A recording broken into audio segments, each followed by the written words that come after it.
নমস্কার বন্ধুরা, আজ আমরা চলে এসেছি দার্জিলিংয়ের অন্যতম বিখ্যাত ও সুন্দর বৌদ্ধ মঠ দালি মনেস্ট্রিতে।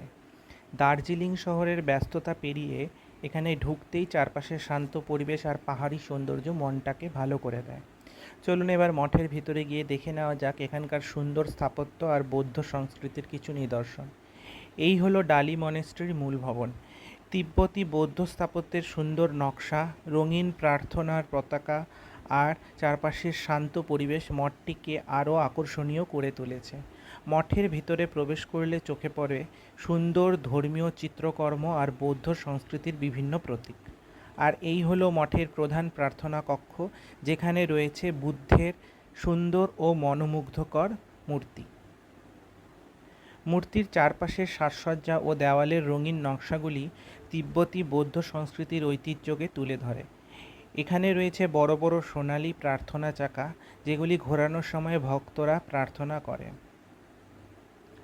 একটি ছোট্ট তথ্য: ডালি মনেস্ট্রি 1971 সালে প্রতিষ্ঠিত হয়েছিল, আর 1993 সালে ডালাই লামা এখানে 3 দিন অবস্থান করেছিলেন এবং তিব্বতী বৌদ্ধ ধর্ম ও সংস্কৃতি নিয়ে দীক্ষা দিয়েছিলেন।